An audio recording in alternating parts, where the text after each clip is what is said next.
Okay, let's get this show on the road. Let's say you're at a fancy restaurant and you decide to order a tilapia with a side salad. Wait, where do you think the plants and proteins in your meal come from? A farm? A fishing operation? What effects do you think these have on the environment? First, large-scale fishing operations can lead to overfishing, which has adverse effects on the environment. Research has found that overfishing has had great effects in coral reefs, which are top-down ecosystems. Top-down ecosystems are ecosystems where populations of species lower on the food chain are regulated by species on the top of the food chain. In top-down ecosystems, overfishing can drastically reduce predator fish populations, causing the overgrowth of species lower in the food chain, such as sea sponges and coral reefs.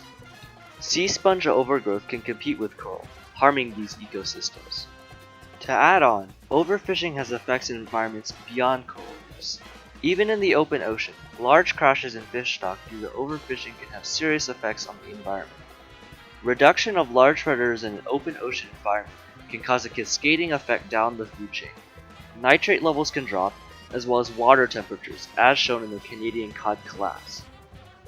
On the agricultural side, farming also takes its toll on the environment. Many pesticides can enter water supplies and wreak havoc on humans, flora, and fauna.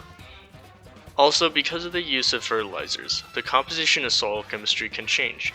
These changes can alter the regrowth of native vegetation as well as increase nitrate concentrations in local water supplies.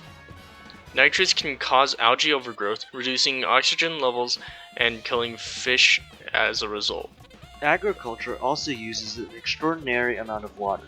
According to the USDA, agriculture is responsible for 80% of the United States' consumptive water use, and is only expected to increase as a result of a rising population.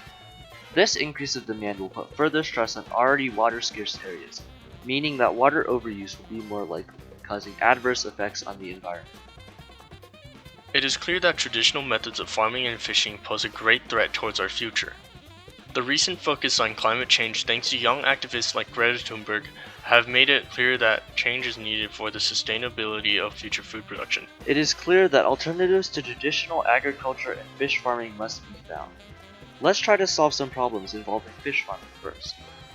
Say, in an attempt to solve some of the problems caused by overfishing, you make an artificial environment to raise your own fish. This environment is disconnected from the natural ecosystem, and therefore, you can farm all the fish you want without harming the natural ecosystem. Congratulations, you just made your very own aquaculture system. Aquaculture is the raising of sea life in a controlled environment. However, it is not as perfect as it may seem.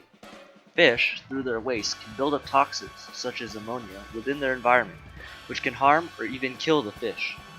These toxins must either be filtered out through expensive and energy-consuming filtration systems, or new water must be constantly pumped in, which not only contaminates the environment through wastewater, but also contributes greatly to water waste.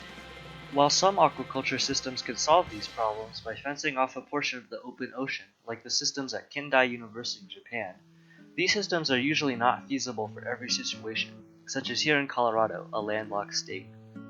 An option for filtering out the waste would be hydroponics. Hydroponics is the growing of plants without the use of soil.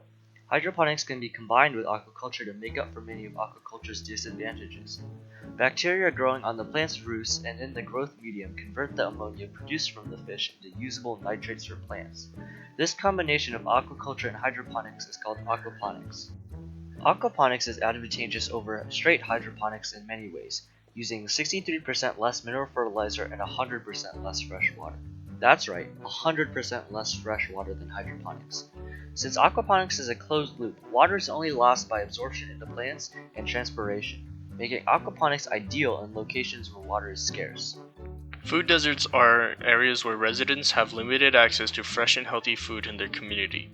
Aquaponics is proving to be a promising way to bring fresh food sources to communities in food deserts.